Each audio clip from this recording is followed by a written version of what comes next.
Bien, les decía en estos días que hubo una denuncia de la afiliación irregular. Digo, ¿pero qué está haciendo Cizarril? ¿Va a esperar que se le coman los caramelos, al igual que pasó con Senasa? ¿O es de acuerdo que se ponen? Bueno, Cizarril cambia sistema de traspaso por fraudes y audita a la ARS APS. No sé cuál es esa, pero es una ARS. Para detener los fraudes masivos que cometieron varias administradoras. Pero está auditando a esta, que ya le puso una multa de 192 millones. 192 millones. Estamos hablando de pesos o de glóbulos rojos.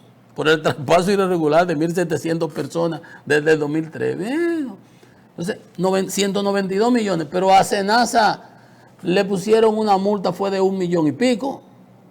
¿Usted ve?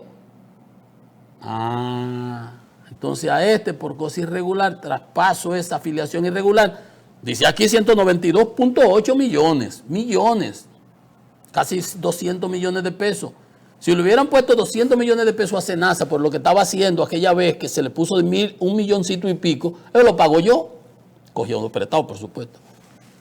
Quizá hubiera sido otra cosa y hubieran intervenido Senasa. Pero qué bueno que están haciendo una auditoría, que un proceso investigativo, pero ni siquiera Cizarril sabe, dice aquí en el trabajo, que ni siquiera sabe cómo fue que se hizo, cómo se pasó, cómo no se hizo, si hay más, pero al menos están dando la cara.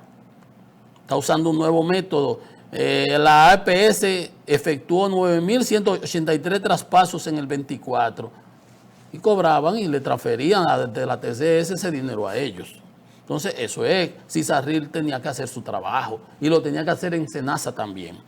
Bien, tenía que hacer esa mención porque los otros días exigía y decía, pero señores, entonces la denuncia está, el señor del DIDA hace la denuncia también de que se están usando medicamentos comprando medicamentos de alto costo fuera del programa, que el gobierno pone el dinero, igual que Senasa, le regalan la vacuna y se la compraban también. ¿Pero y qué es esto?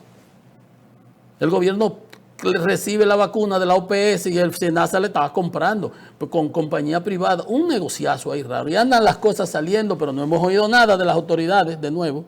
Bien. El dólar, señores, ayer estaba, ¿recuerdan? 64.05 lo tenía el Banco de Reservas y los privados, BHD y Banco Popular, lo tenían en 64.15. Ayer, antier, eso era para el lunes, que ayer lo decíamos ayer porque esa es la información previa igual. Hoy estamos diciendo la cotización del día de ayer. ¿A cómo estaba el dólar ayer? Pues estaba 10 puntos más por encima. El reserva lo tenía en 64.15, lo tenía el día anterior 64.05. BHD y Popular lo tenían ayer en 64.25. El día previo lo tenían en 64.15, 10 centavos más. Lo malo de eso es que la tendencia es, aún sea pequeñita, es al alza. Y eso es lo que a mí me preocupa. Ya se agotaron los inventos del Banco Central. Entonces, y yo decía ahorita, entonces acabamos de emitir 1.600 millones, ahora vamos a coger eso, lo vamos a depositar aquí, vamos a invertirlo, el banco más reserva, todo así, pero el dólar sigue para arriba. Dice aquí un estudio de la UAS que el presupuesto general del Estado destinará 401.000 millones para pago de deuda pública y déficit fiscal. Usted ve, esos son los 1.600 millones, pero esos son para el 25. Para el 26 hay 401.000 millones que hay que salir a buscar. Ese informe lo hizo la Facultad de Ciencias Económicas de la UAS. Señala que el 23% del presupuesto del 26 se financiará con nueva deuda. Olvídese estos 1.600 que aprobamos ayer, que aprobamos no que aprobamos, que colocamos en los mercados a buena tasa y todo lo que tú quieras. Pero hay que pagarlo, 5.875 de interés, imagínense usted. A 10 años. Son 1.600 millones por 0.5785. Son 925 millones, seguramente se pagan semestrales, entre dos, 462 millones de dólares que habrá que buscar. Usted lo multiplica por 60, a como esté, 63, 64 que está ahora, esos son 43.000 millones por eso que acabamos de emitir. Entonces, obviamente, eso va a ser un rollover porque con eso se va a pagar algún préstamo, algún vencimiento o algo por eso, por el estilo, pero para el 26 hay que buscar 23.4% del presupuesto. El presupuesto del 26 son 1.700.000 millones. Usted le calcula el 25% a eso, ¿cuánto es? 17 entre 4 a 400.000 y pico millones.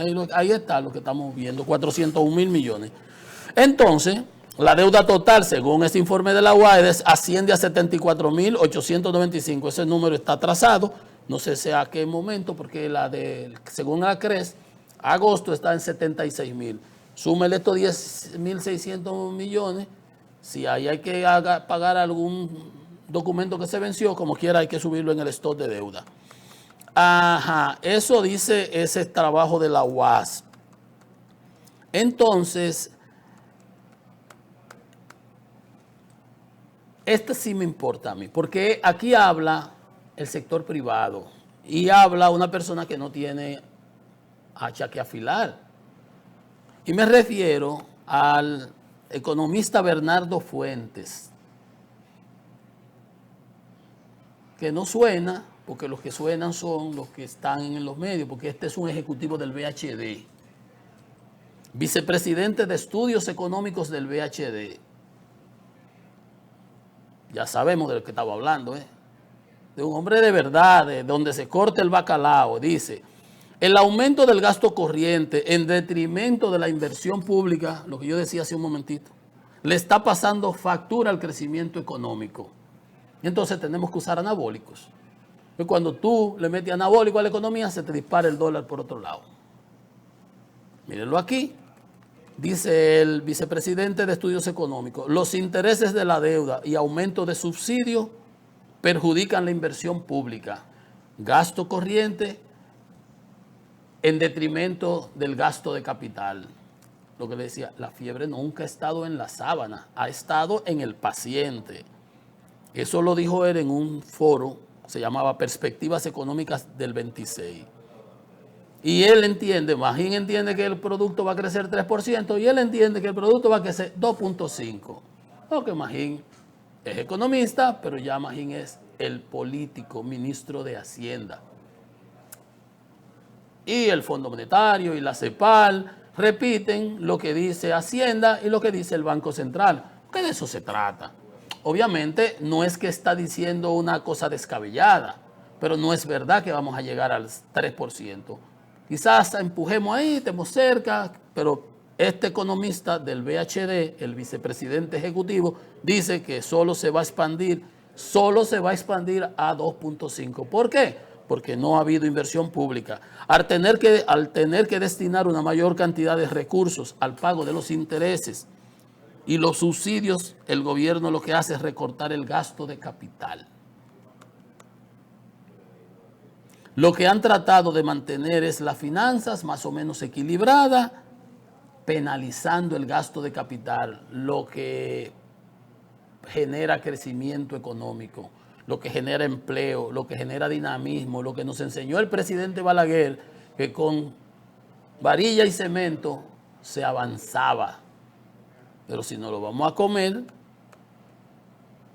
y tampoco descartó que el crecimiento económico el año entrante alcance las proyecciones que hacen las autoridades de vender 4.5, porque siempre están en el tema más político que la realidad económica. Usted está viendo, aquí no habló, este habló como hablo yo.